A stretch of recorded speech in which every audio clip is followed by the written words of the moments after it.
one of the most important things when you're shooting comedy Mm-hmm. is to not rely on the crew and the people around you to dictate what is funny and what isn't funny, because that's not kind of how it ends up living when you're cutting it and stuff like that. Yeah.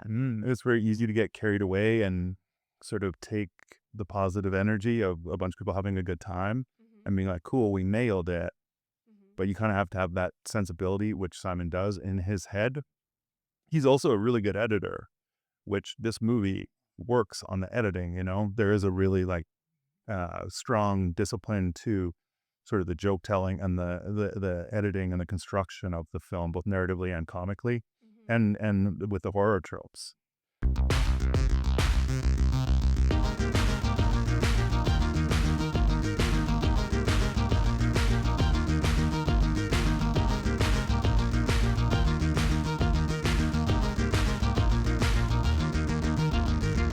Hi, I'm Cade, And I'm Kit, and we're real people. doing real reviews. Today, we are doing some special edition interviews for the fabulous movie Buffet Infinity. Please welcome our actor first. Yo, my name is Ahmed Ahmed. I play Ahmed's pawn at Buffet Infinity as Ahmed Ahmed. Isn't that something? It's gonna be, guys. You gotta watch it. It's pretty sweet, especially me. Yeah. Ah. My name is Mike Peterson, and I'm a producer. Yes. And so tell us a little bit, because of course, the reason why this has all come about is that we all know the amazing director, Simon Glassman, who this was his vision that, Mike, you kind of saw and it got brought to life. Tell us, Mike, a little bit about the premise of the film. Uh, it's a it's a somewhat hard premise to describe effectively. I think there's some reviews that have captured it best, and that would be, "What the fuck did I just watch?" But I loved it. To me, that's the most accurate, genuine description of the movie. Yeah. Um, And what genre is it in? Talk about the genre a little. sure, it's horror and cosmic horror and comedy, Yeah. and a very specific type of comedy, I would say. Yes. So kind of in the vein of Adult Swim, Yeah. in that type of comedy space. It's a good reference. Yeah, I think that when we were watching this film, because Cade knows that I so struggle to watch comedy. It is not my favorite unless it's quite dark. And of course, this is quite dark. So Right. I And quite you enjoyed enjoyed it. I quite enjoyed it.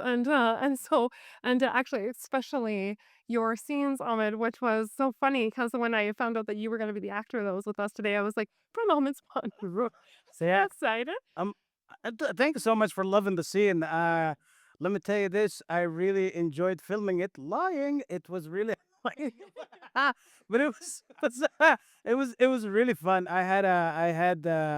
It was a really nice, really nice. The thing is, I didn't know, when you watch, like Simon was filming everybody separately. Yeah. Yeah. So the thing is, nobody had a clue About how the how shots the were how the evolving. exactly. Nobody had a clue. So they were asking me like, "What is this movie about?" And I was like, "Not a goddamn clue." Matter of fact, Mhm. blew my mind how, you know what I mean? Like it was really interesting.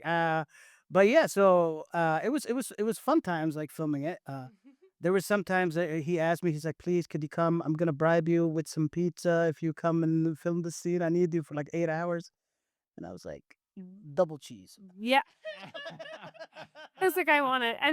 And so for those of you who are maybe going to Cuff to go and watch this, or you are going to one of the many festivals that it's been a part of, the premise, and I'll kind of talk about it this way, is it is a series of commercials, like it progressively intertwined and darker and Yeah. darker and darker. And so when you're first watching the first section of the film, you're like, oh, this is like if you're scrolling through cable at a local TV channel and you're kind of watching these local ads and places that are a part of this little town, and then you notice that there's some overlap, and then you notice that there's some news that's kind of evolving some mysteries.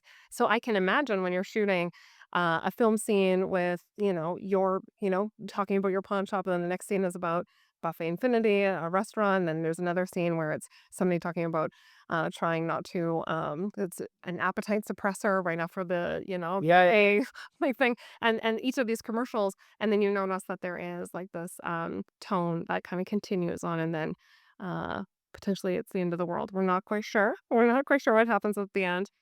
Um, do you guys want to tell a little bit about how you each know the director Simon, and we go from there? Mike, start with you, dog. All right, dog. All right. Simon and I were introduced through a friend partway through the filming of it. Yeah. And he told me something like, some guy's working on this thing about buff an all-you-can-eat buffet that wants to like take over the world, something like that. And I was like, I've never heard anything like this before. This sounds interesting, if nothing else. Yeah. Then I connected with Simon. I watched some stuff, and then we talked about working together on it to get to the very end, and just kind of got along well. I appreciate his sense of humor. My background is in comedy and in horror. Oh. So it kind of hits all my sweet spots. Mm-hmm. And then also someone coming from, the region that I'm based in Alberta in Canada. It's just like good to find these voices that you can hopefully help kind of develop and put out into the world and sort of create a path. And I laid out a path for him, and we've actually not only hit that, but it exceeded it. And I don't just mean hit it, like literally hit every dot along the way. I had a lot of faith in this project and him. Mm-hmm. And fortunately I was right, Yeah. because it is a really special film and he's done a really great job with it. And I think he's got a really cool voice. And I always wished I had someone to help me kind of with my voice when I was younger, and someone to help me that was hopefully, more knowledgeable than I was at that time. And that just didn't really exist here in Calgary. So I kind of fumbled my way through. So I've always made it a point to try and help and mentor and, partner with people that I think have talent and I can help if we're a good fit. Yeah. That's awesome. That's very cool. Yeah. And you, how did you come on to How did I meet? Well, 4 years ago, I started stand up, and of course, like Simon is also stand up comedian. So he was already working in this project, and I think it was 3 years ago. And then I was like, Ahmed, he was like, hey buddy, I would like to put you in a 7 second scene in the movie. It's just not a whole lot. Just 7 second scene. The movie is practically done by itself, so it's just like, could you please take it in? And it was like, so I was like, yeah, sure, man, whatever. And then we were filming for like 8 hours, but he kept like taking more and more footage. And then after, like, he would be like, just laughing like that.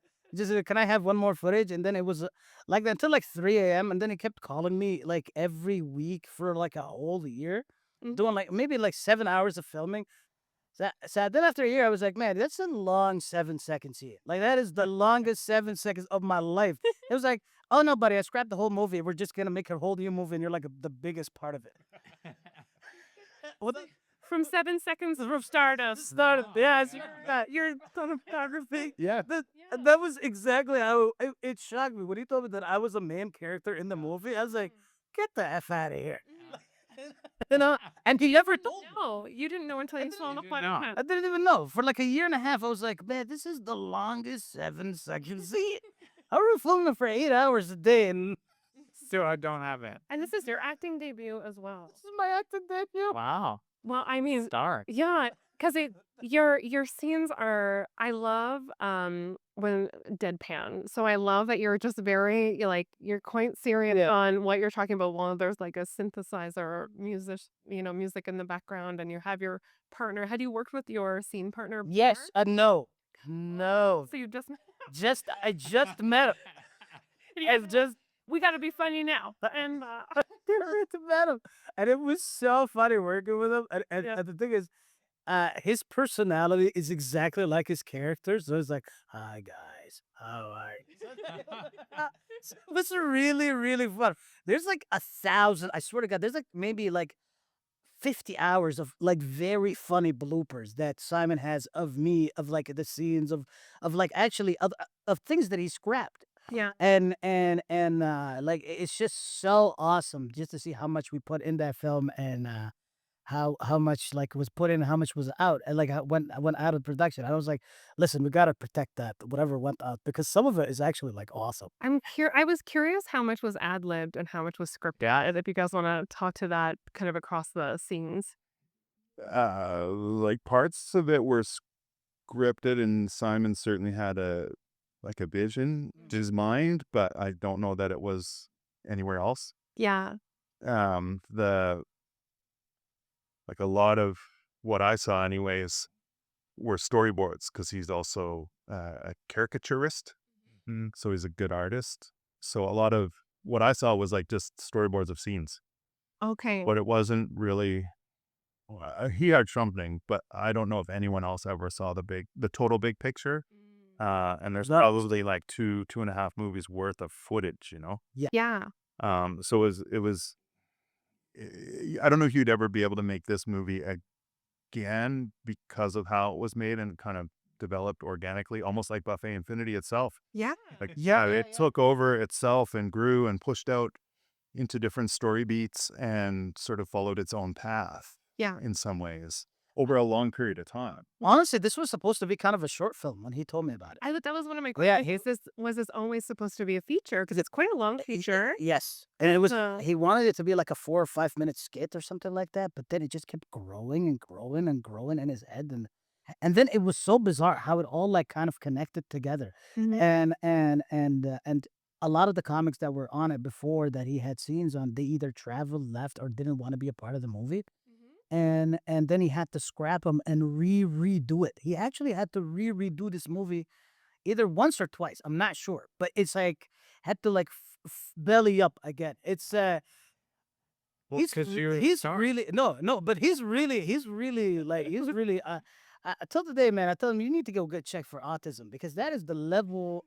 That is a level, man. That is a level of insane level of dedication that I actually like. I would have given up in the first 47 minutes, but damn, man, he went for 5 years. I think R- I uh, think with creativity though that sometimes things get revealed and Mike, you've probably been in those scenarios where you've set a scene, it's scripted, and you have the actors and they're under the light, and you're like, no, it's something else. It's something else, and it's kind of revealed to you. And so sometimes it is a creative process. Yeah, I think comedy is, in my opinion, comedy is one of the hardest things to land because you have to take your timing and on how it's going to land with audience into account as well as what you do have for edit. And so sometimes I feel like with comedy, like, and you could probably speak to it more, Mike, when you're doing comedic features, like you're like, you have to kind of do a few different angles and takes and tries on different ways of landing because of making that joke after edit land on the audience. We got a lot of ideas about this. The I think one of the most important things when you're shooting comedy Hmm. is to not rely on the crew and the people around you to dictate what is funny and what isn't funny, because that's not kind of how it ends up living when you're cutting it and stuff like that. Yeah. It's very easy to get carried away and sort of take the positive energy of a bunch of people having a good time and being like, cool, we nailed it. But you kind of have to have that sensibility, which Simon does in his head. He's also a really good editor, which this movie works on the editing, you know? There is a really like strong discipline to sort of the joke telling and the editing and the construction of the film, both narratively and comically, and with the horror tropes. So I mean, I think it's that he knows his voice as a comic, and he's a real like genre head, so he knows what he's playing with. He understands Yeah. that, and I just think he's just got a lot of discipline, which is also is like probably super annoying sometimes, right? Because it's a great quality, but, like, he's talking about, like, oh, I went, come out for 7 seconds, and then, like, 2 years later, you've done, like, 5,000 hours of shooting. But you need someone to have that yes, sensibility and that sort of drive and understanding of the yes. thing. So, yeah. It's very this is kind of one of the things I don't know if you ever watch like even Simon do stand up. It's he's also okay, this is a true fact. He's notoriously known that he is one of the biggest comic that people like to steal jokes from. Oh. Yes. Because his jokes are like perfect. Like you know what I mean?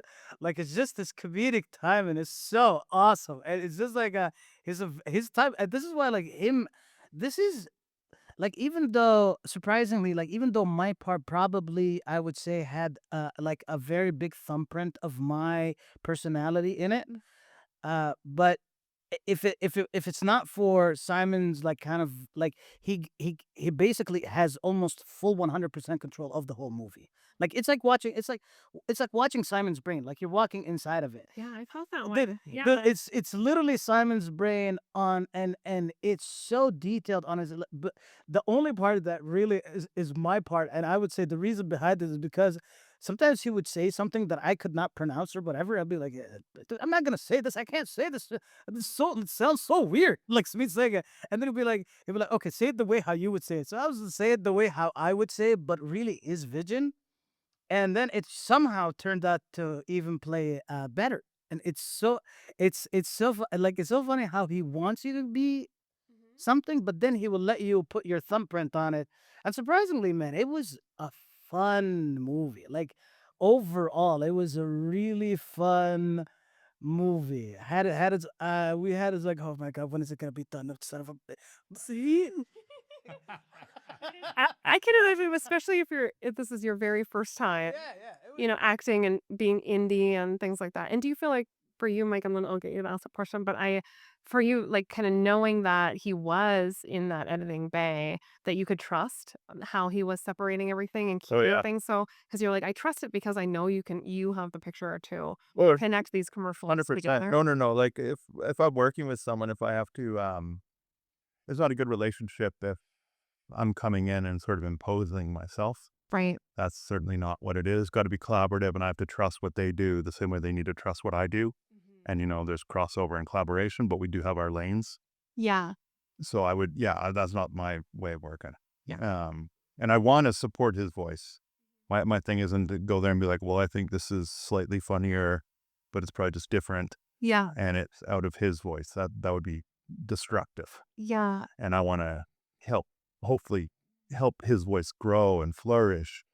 And I do not want to impose those types of things. There's obviously technical things and some other things that hopefully I can give him advice on just from experience, but certainly not to put my own personal voice in there. Mm-hmm. I'm there to amplify his. Yeah. And then he's there to help raise you, right? And that's such a great thing. Yeah. Yeah. Cool. And he's a good collaborator, which is to me Yeah. a sign of someone who understands their own voice because they're not insecure. Yeah. Yeah. Fine. He's that's truly he is one of those guys that like he's very comfortable being himself. It's it's such a cool dude. Yeah, I can't believe, man. I wish Simon was kind of here. I know he's like I think he would disagree with you if you said that, I think, right? he would probably but anyways, he felt like a little sick under the weather today, but Yeah. it's really fun, especially when me and him start riffing together and shit. Like it's so fun. He actually he's got food sickness from a buffet he was at last night. That no, like, I mean, not irony. Yeah, I can imagine, and that might be also because of how much traveling you guys have been doing. This has had a massive swing, through the festivals, and Yeah, yeah. tell us about that. That's quite exciting. Yeah, I submitted it to the Canadian programmer at Fantasia. Fantasia has become an extremely important launching pad for new discoveries, new voices over the last handful of years. And I think kind of taken that position somewhat in sort of the genre community in the world. Mm-hmm. Another recent example from the same area would be another Edmonton film called Skinamarink, where it's like, yeah, that's where that film premiered. And there's a handful of other examples like that you could pick. So they've kind of taken that space from other festivals that might have had it before. Yeah. So to me, that seemed like the perfect place. The audiences, I figured, would love it there. They would get it. Yeah. And it would just sort of create that pathway that you hope will happen for a film to sort of go on its journey, because they do kind of take a life of their own.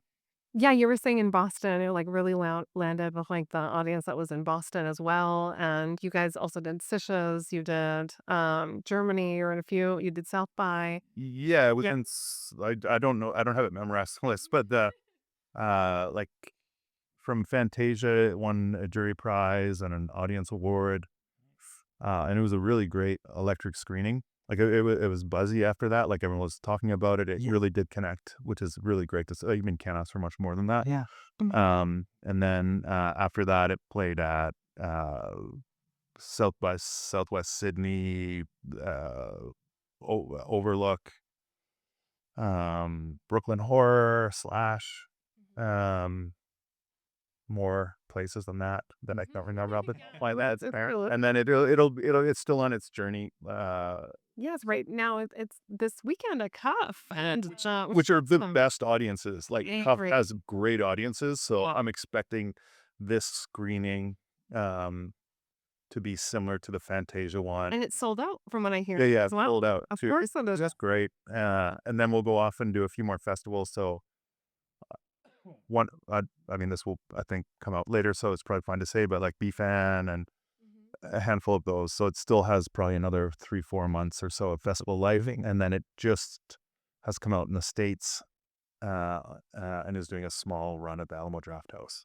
Oh, that's amazing. Yeah, Yes. yeah, yeah. Alamo Draft House, that's one of our favorite places to go down that Fantastic Fest that's in Austin, and the great crowd there. Yeah, well, they have theaters across the country, right? Yeah, it's playing sort of all like a handful of major centers like LA, New York, Austin, whatever. But that is certainly in part to our U.S. distribution partner and doing some sales, Yellow Veil. Oh, nice. Is I figured would get this movie just Yeah. based on I've worked with them before, and they're just really good partners, and I felt like this could be in their pocket, Yeah. and thankfully I was right. Oh, I love that. They're great partners, and they got the movie, and they've done a great job getting it out there. Yeah, and that I think that is for Canadians when they're looking to create a film, there is so much support. Like we talk about it all the time. Like we're so proud to belong to a province that cares about the arts, that puts, funding and supports and metrics into the arts, but you can't get that support unless you have wonderful distribution and you have really great stories to tell. And so that's great that you felt like a great partner for getting it out. This film has gotten a lot of travel support from Edmonton for Simon to go to these festivals, Yeah. which is great for on your first film to do that journey Yeah. and to be with your film and kind of It's the meet Edmonton Screen people. Office. Yeah, the into a Screen Industries office. But in terms of like tax credits or any of this film is not part of any of that. He just did it on his own. This is Yeah. well, him and I certainly he did a lot of it and I did a bit of it. Yeah. But I remember, man, there was some times where he was just crying. He's like, I don't have any money. It's like, I don't have any money. I swear to God, there was sometimes, one time he bribed me with pizza because he could put it on a MasterCard. You know what I mean? It's like, like but it's such an awesome, really, you see his heart put into it because I don't think he got a, I don't, he applied for grants, but he never got a single one of them. So Mm. all of it was, It's hard when you're new. Yes. New. Yes. Because you have to have a few under your belt. And yeah, and I heard that too, because also in Edmonton, this episode is sponsored by Capital Talent, and they had actually supplied background actors for some of the scenes because they support and they pay for background actors for up and coming. And same thing, he was like, I have a vision. I'm looking to do this. He was shooting everything so separately, and when his actors could and were available, and there was a location, and that was one of my questions was, is the pawn shop a real pawn shop? And was that scene? Is it yes, like it is. It's the pawn shop on White Avenue, Edmonton, and that's the one. Oh, sorry. And then oh, what are you doing? No problem. Peace. But yeah, it's the pawn shop on White. It was really awesome.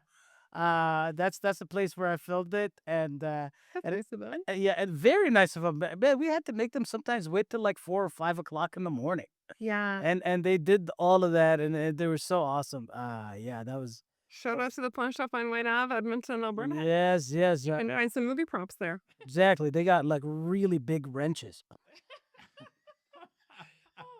FYI. You need one. But Mike, what was some of your favorite scenes? Like, obviously, because you got onboarded midway, so you had to see some of these things and kind of get the vision and see Simon for what he was. But for you, what were some of the scenes that you were like, gosh, that's really gonna sell it? Was it like the news scenes with that really great voiceover actor, or was it, the competitive the sandwich shop? What was it? I mean, I did like all those things. But really what I liked about it was there was I like personally kind of like things that break form, but understand it enough to know they're breaking or blending subgenres in an interesting way. So it had a narrative discipline to it that I really appreciated because telling the story the way it's told, you could get away without that. But I think it had it both with the characters and the storytelling in a way that I really admired. Yeah. That was 100% what it was. And I also showed my kids Mhm. some of the parts, right? Because I was just curious what their reference What would age are be, they? like 18, 17, 18. Oh, did Okay. they understand any of the tropes or the genre winks or nods or Well, stories? not exactly. Probably some of them, but definitely not all of them, I don't think. But it was more that, like for me and maybe you guys, it would be more like, in the olden days when you're flipping through channels and not really watching anything. Yeah. Um, but for them, it's more like, Instagram Reels or TikTok or whatever. Oh, yeah. So it's got the same sort of process, but their reference point was different, but it didn't disconnect.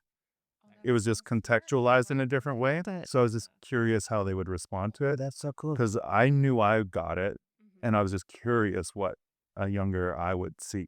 we were That's a good. That's a really good. It's a really good way. Yeah. yeah, we were thinking about nostalgia. Like, is it landing with audiences because there's nostalgia to like when they were flipping through the channels and they feel connected because they're like, I remember a time where I was eating a TV dinner and this was exactly what I was watching. And There's nothing on TV. yes, and you're falling asleep and you're like, what did that commercial just say? Side effects or what? And that kind of moment. Was curious. And for your scenes, did you have a favorite? Do you have a favorite story from set or favorite funny thing that happened? Favorite scene. Honestly, my favorite part of the scene was not even like from the movie itself. It wasn't really mine. It was Michael Mosley, the lawyer. He said one line. He said one line that I was like, I wish I had it as a punchline to one of my jokes. Yeah. And it was like when he goes like, in these spiritual practices that were going on, he was like, and then he said, he's like, stick to one of the four major religions. And that thing got me. It was so funny. Hmm. It was so funny. It's my favorite line in the whole movie, Yes. and I thought that was absolutely awesome. What's it called favorite part of filming? It's I'll tell you I guess my favorite part of film, honestly, the amount of my favorite part wasn't the filming, but how Simon was trying to convince me to film. That was my favorite part. Just be I, like, it's just gonna be 10 minutes. it's just gonna be. Okay, real quick, just real quick down to get on half. You have to pick me up. Yes, that's exactly true. I had to pick him up because he just got his license 4 months ago. Oh my god. So I had to go. I had to go to his house all the time, pack up the things, and then go to film. And he'd be like, "Yeah, buddy, it's only gonna be 1 to 2 hours." And then the pawn shop closes at 8, so they would do it only after. So so then it was only 2 hours. So then we would start at 9, and then we would finish filming at 5 a.m.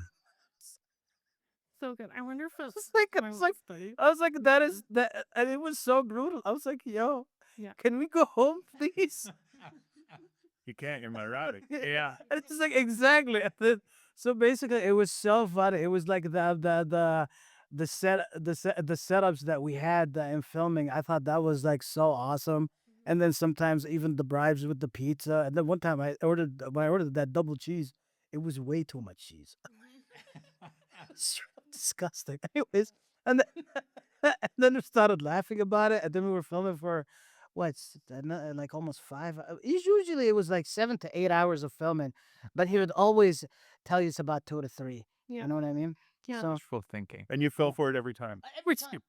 Every time. He didn't know he was too new as an actor. He's like, oh, maybe today it'll be To me, different. it was the same, but different. No, it was not. It was like, and then it kept repeat this scene, and then he would always have, like every scene that you see in the movie. He shot it. Maybe there's 300 of them, like every single scene and every single line. Okay. Yeah. Like it was so repetitive. That's called coverage. Yeah, cover That's- exactly. And I was like, could we, man? Like, and he was like, that's brilliant. Do it again. And I'm like, if it's brilliant, why do it again? That's a fair question. Yeah. He's not here to answer. So I was gonna ask, as far as after editing, was there like a different cut? Were you like trying to pick between different there was parts of the movie to like piece it together? yes, there was like what played at Fantasia was different than what played at the next festival, and what played at the festival after that was actually different. Oh, nice. There's been about 3 or 4 That's kind of versions of fun. this that are too. played that we just didn't really tell anyone about. Just Yeah. got it a little bit shorter each time. Yes. So, which is bad because you do want to lock a movie because anyways. Yeah. So it was finished and then it got anyway. So it had to be right. Mm-hmm. And because they were almost like test screenings in a way where, you're watching with a group and you're like, oh, I can make this joke sharper, or I can, cut this little bit out or whatever. Sometimes you do need audience response to Yeah. know. Especially with comedy. And specifically also like sometimes also to make a full movie be a movie, you need something like my first edition will always be my favorite, the one in Fantasia, Mm-hmm. because it was raw and I'll tell you, you couldn't get the movie like it really, you're always like you were lost, but man, he did not cut the best jokes in like it was everything was there. It was so funny, Mm-hmm. right? But then when he had to like fully turn it into like right now, it's like really funny, really, and then you can go through the full emotional part of the whole movie. Now you can see his vision come to life. So as a movie, as a movie, the final edit is like the best edit. But as a comedian, the first one was just like because it was just like as if it was short films like smashing at your face. Like it was just so awesome. And But like when the Blu-ray or whatever it ends up, Blu-ray gets released, that will probably have the Fantasia cut on it as well. Yeah, that's my dream. because about no, I can't remember if it's 9 or 11 minutes longer, but it does have more stuff in it, and it does work. It's just longer, and it's good. This is part of the discipline that he has, right? Where sometimes directors don't see the audience, and they are like, "Well, I want this," and there's a self-indulgence to it sometimes that isn't keeping that in mind. But he was very conscious of that in a way where he wanted his vision to come through the strongest because he knew what the audience reactions, the highs and the lows when you're watching it, and he could just kind of ride that Yeah. and make some of those choices that I'm sure instinctively he knew. That is a talent though. Like to sit down and be like, "Oh, I really love this scene, but I'm gonna sacrifice it." This is good So directing. yeah, that's it. I'm gonna sacrifice it Yeah, yeah. for the movie. Yeah. You know what I mean? Like there was one scene that he told me about that he was like, like when the map was extending a buffet infinity's taking over everything, and there was one scene where you see like Ahmed's pawn, and then it just like turns around and just moves away, like just goes around and just catches the other spot and leaves me. And he was like, "This was one of my favorite scenes, and I had to cut it out." And I was like, "Oh my god, that would have been so funny." But it was just like, even though he is a comedian, he is so talented and like knowing what funny is, but just to have like basically what you said, the directing, like it's just Big oh, picture. yeah, the big picture, dude, and it's so awesome. It really is. What are next steps for it? You said it's still going to be on run for a bit across Canada, across the world. Where we? Yeah, it's still playing in kind of Asia and Europe. Okay. It's selling in other places, so it's getting distribution in France and a couple other places, and then we're kind of just working on those sales and those festivals still internationally outside of North America. Is that French overlay? It was actually that was a big conversation because there's so much going on.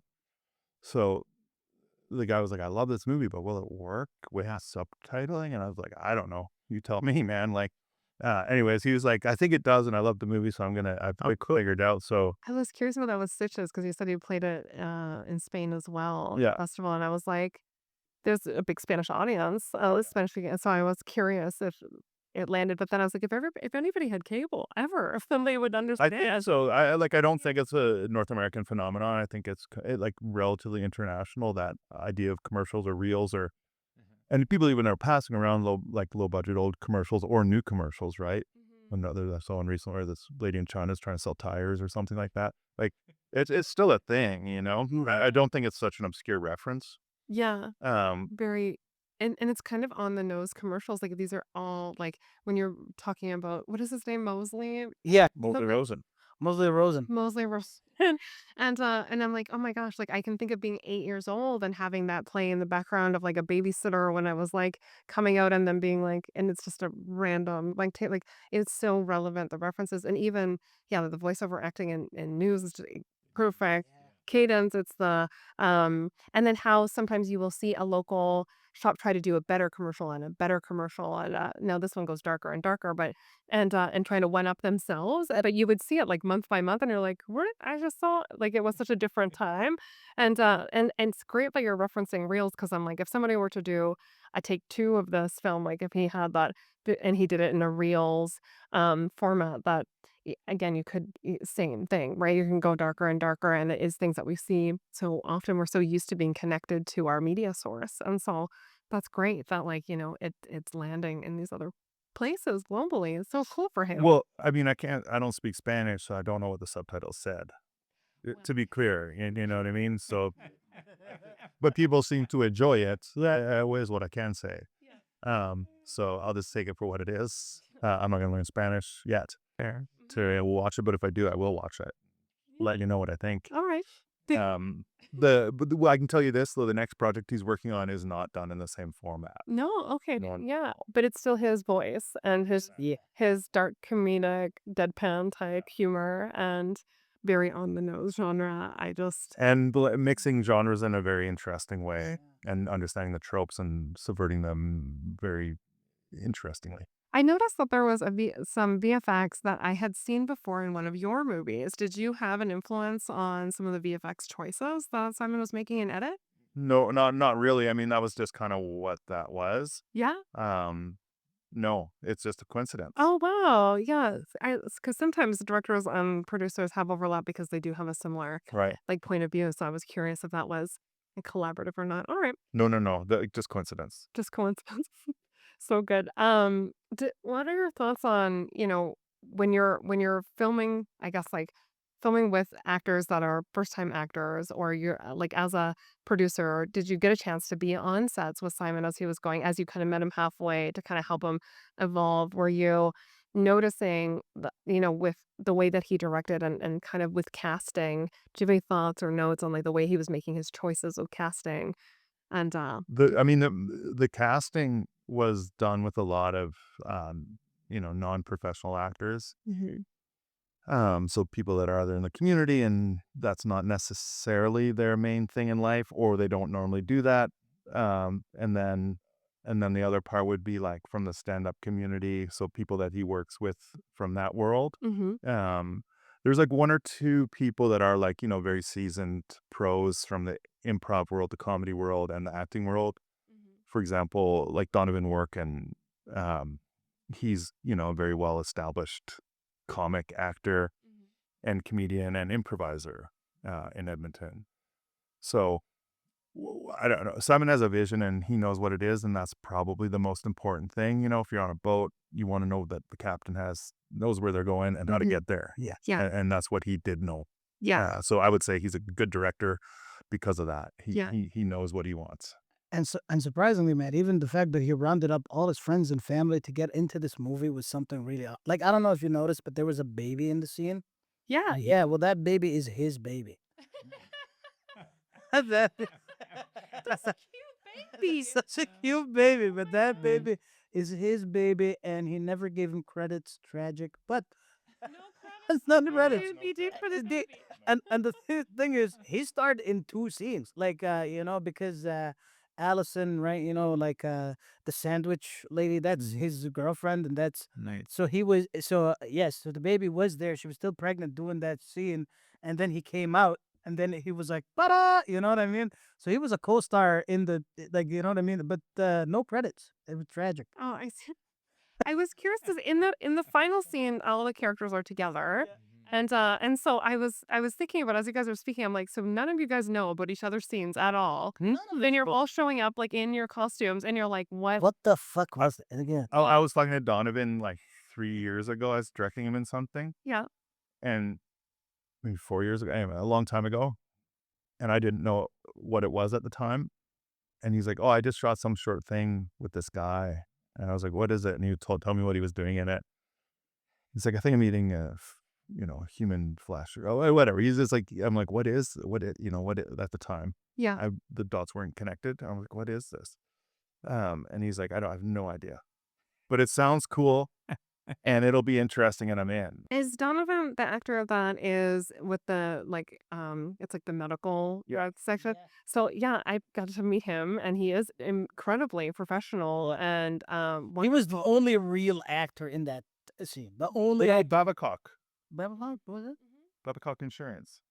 Uh, who? I'm the gal blanking that on plays names. it. Yeah. I was gonna say she's also Yeah, great she's great. Yeah. because they're not those are first of all they're very difficult because when you're doing insurance and you're doing medical like conditioning that you can't overact, and so to not overact for it to like land where you are like watching this person really consider like what they're doing and why you should listen to them. I felt like yeah, their acting was so well done in those spaces, and yeah, Donovan was it's funny because it's like he's wanting his desired life, so therefore he's taking this medication so that he can get after his desired life.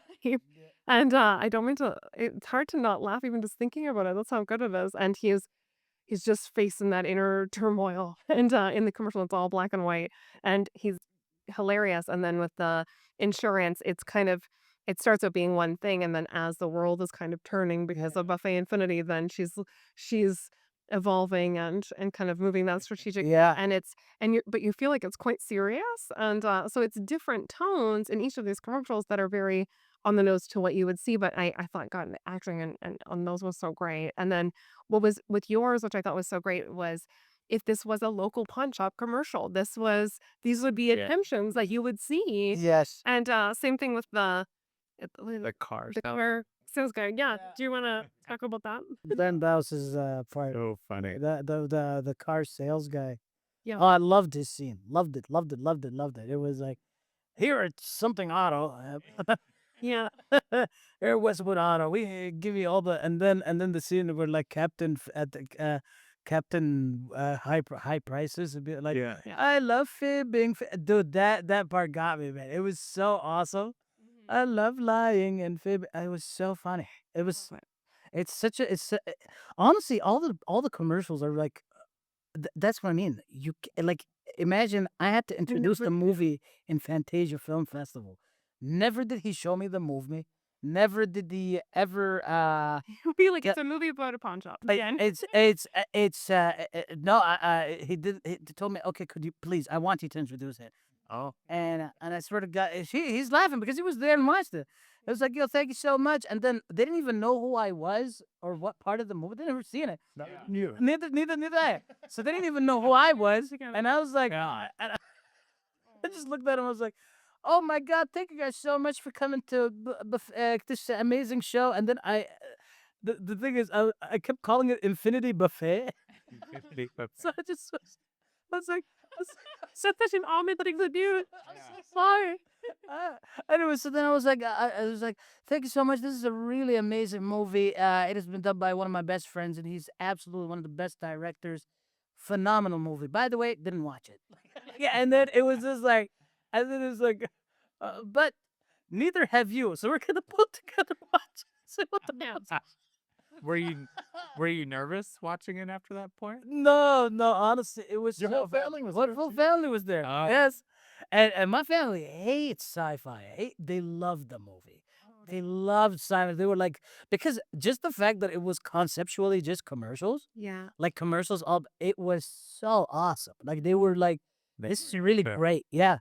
Yeah. And they would have had even more time nostalgia being from that generation. Yes. So, Yes. yeah, I can see that. Okay, well, to wrap up our questions, I wanted to, where people will be able to find this after, and we will direct them that way. But I'd love to know, like, what do you guys hope that people take out of this film, and maybe what they're should they go in with no expectations, with high expectations? Enjoy the red, brothers. Enjoy the red. And you know what? Try to figure it out on your own. Took me a couple of tries. I mean, it's got a lot of depth and layers to it. It has so many. Yeah. And dude, I found out a layer yesterday about the movie, and Simon told me, please do not tell anybody about this. What is it? And I will now never. Oh. And then, Oh. But if you figure it out, listen, Is you it know with what? the dots? Is it with the dots? Never will tell ever. But I will tell you this: go have fun, watch the movie, and if you figure it out, amazing. What's the clue? Is there a clue? Yeah, when you No, It's no, nothing to do with feet. nothing to do, nothing to do with any it. tropes, Nothing, dude. That no feet. Easter eggs. Listen, no, I don't want to say anything. And it's, guys. Well, well, so let me ask you, what's that? There's another Ahmed Ahmed in the world. Yes, He's a more famous comic than you. I know. Yeah. I think he's an Egyptian comic out of Britain or something like that. Yeah, no, I think L.A. maybe. Maybe Yeah. where he's from. He's a ventriloquist. No, not Ahmed the terrorist. That's a very good guess. Yeah. That's a very good guess. Something No, was the same. yeah, from a human being to a half dead skeleton. That is amazing. Yes. So on some of the public things, like I think Rotten Tomatoes, They have they picture. they have a different Kevin Singh Oh. plays Mosley Rosen and a different Ahmed Ahmed, and I actually have no idea how to change Rotten Tomatoes because it doesn't really have it. Listen, Rotten way to Tomatoes, communicate while you're with that. validating us for accreditation, go and check that. But yeah, when we get our certified fresh, then Yeah. we taught it. Yeah. So that agent reached out to me and he's like, "Hey, I don't think this guy's in your movie," and I was like, I know that guy is not."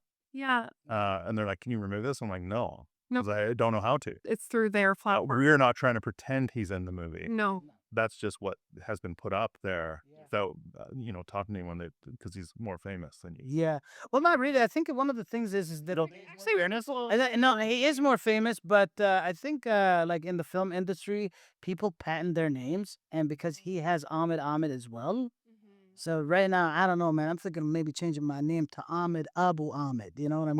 What about Ahmed Ahmed Ahmed? That'd be crazy. Yeah. Oh, Well, Ahmed squared. Dude, do you want to do that? Oh, I would love to. Ahmed squared.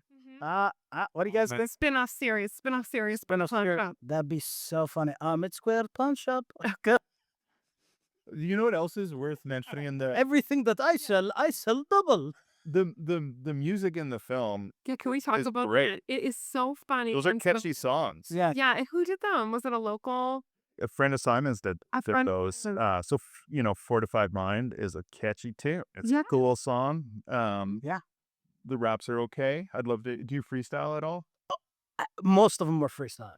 Give- Give can we hear can we something hear right a now? little Alright, sound right now? Dude, Subject or anything? yeah, okay, so coming over to Ahmed's spot. Yo, it's man, I On the spot. dude, it's so crazy. Wait. Do you want about coffee? Drinking coffee in the morning. Come on down to Ahmed's Pond where you can drink some coffee. If you buy some coffee, we'll give you 2 creams and sugars. Like it's just so, it's so funny.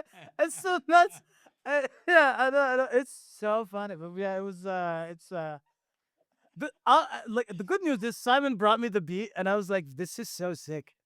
And then some of it he had, some of it I riffed, and it was like really fun. So sometimes it was just like a really fun, like it was just ridiculous, just as ridiculous as possible. There was one that I was like, it sounded like one of the presets on a keyboard, and that was like being played, and then you were singing, and you were so serious, and you guys were like staring at the camera with like 2 moves and everything, and I couldn't.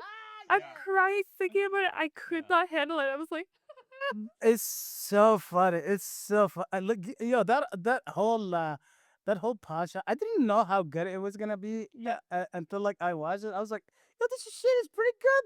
yeah. You know what I mean? Like, imagine you're watching yourself for the very first time. You're like, oh, I like it. With your family. Yes. It's never been Yeah. on a big screen. Now you're this. I took a really huge risk, man. And okay, you want to know what the funny part was out of the entire movie? When I was watching with my Right. family. I was speaking in Arabic, and when the first the guy came out, and then I read about it before I was about to shoot him. I said something in Arabic, and then I remember I heard this. I forgot that I said it. I forgot that I said it in the movie because he told me just say anything in Arabic, whatever, just. And then I said, and then no, I said I said in Arabic. Basically, how the hell do I get this devil out of my store? Oh. how do I get this devil out of my store? And like and then when I heard that in Arabic, me, my mom, dad, and sister, we were just screaming, laughing in Fantasia by ourselves. Like it was so fun. So what does that sound like in Arabic saying? Yeah. Are you gonna watch the movie tonight? Please come. I'll Yeah. I'll show you the part because I Mhm. forgot exactly how I worded it, but Yeah. it's really funny. If you like speak Arabic and you like, oh shit, that's actually right there. It's like, Mhm. yeah. كيف طلع الشيطان برا البيت. No, not that. I forgot what it was. Okay. But it's so fun. You on the spot. It was kind of like a little hidden Easter egg for me just to see it again. I was like, Oh, you see it. oh shit, that's Yeah. cool. I love that. I forget that actors don't get to know about the cut or the process. So, well, that's so amazing. Yeah. Mike, any final words or any thoughts on Buffy Infinity to move forward? Yeah, I mean, I think Simon's like a really talented voice Mm-hmm. uh, from Canada that we got to support, and this is exactly the kind of things we should be making. You know, uh, providing ways for these people to excel and move in their careers. So hopefully we can get the next one going in the next year or so, Yeah. because I do think when we have unique voices in cinema, we gotta support them. Yeah. Fortunately, the movie's connected Mm-hmm. in an even bigger way than I would have hoped for, Yeah. and it's taking on a life of its own, which is kind of what happens with movies that do that connect. So, I mean, just watch the movie; it'll come out soon. Yeah. There will be a physical release of it at some point. I don't know with who, but someone, maybe Vinegar Syndrome or whatever, like whatever, like a proper physical release with crazy, crazy, Mm. crazy, like pretty crazy Mm-hmm. extras. Oh. Yes. Hmm. Yes. Things that didn't. That's you guys gotta watch it. So And a lot of like the process. You'll see the process. You'll see probably that first slightly longer cut. Yeah. But I think the extras really will reveal sort of the process of how it was made and how he had to work on this movie. And there's no other way this movie would have got made. one of the things is Simon is also I told you he's notoriously known to be one of the guys that people steal from the most, and his concepts are awesome. Like even in stand up and just like in movies and just like there's like an originality in concept. Like he is so original. Yeah. Even if he talks about a really mundane subject, he just gets it from a really original take, and it's just like, whoa! I didn't know he could think that way. You know what I mean? But so it's whatever project he's gonna be doing. I hope I'm part of it. But whatever. We're still deciding that. That's some. But He's like, we haven't done casting. We're not doing it yet. I gotta go. They're super great being here. oh well, look at the time, shall Also, no. Well, I love that. It'd be so great if we got to see an event in Edmonton when the Blu-ray comes out, and then maybe we could do some stand-up comedy and have a buffet, and then people could come out and like support the That'd be film. so That'd be so sick. fun Well, to do it as an what I can say is there is sometimes surprise foods during the Q&As. Or I get that. You can't say what, and I can't say when. well. All right. So it does happen, and it could happen this evening, and it's always very exciting. Okay. Wait. You guys got to show by. Good night. Okay. Yeah. Mama, do you want to do? I'm hungry. Yeah, come hungry. Be ready. Be in your best. What are those things that we used to wear when we watched TV? That was like a blanket that you put your arms through. It's like a snuggie. What is that? What are they called? Snuggies? I think in They Canada. show them on like TV. Yeah, and when you would watch TV, you would have your TV dinner and like a blanket that had arms. That's what you should wear to Buffet Infinity. And But you don't have like if you can't find one, you should still come. yeah, okay, yeah, that's true. Yes, yes. You will find humor. Reel her in. It's so good. Well, I am. Thank you for if you are watching via a broadcast channel, then stay tuned. The next episode is coming up. If you're watching via podcast, please rate and subscribe and do a star rating or what is that? When they write a review for us as well. As we are waiting for our Rotten Tomato certification, you can also find us on social media. Yes, at Cade and Kit. And for those of you who are here in Alberta, maybe we will see you at Cuff tonight with the incredible programmer, Brenda, who's put together such an amazing festival, and this will still be swinging out. If that event comes together with Blu-ray, we'll do a separate announcement on Cade and Kit. Bye, guys. Bye. Bye bye.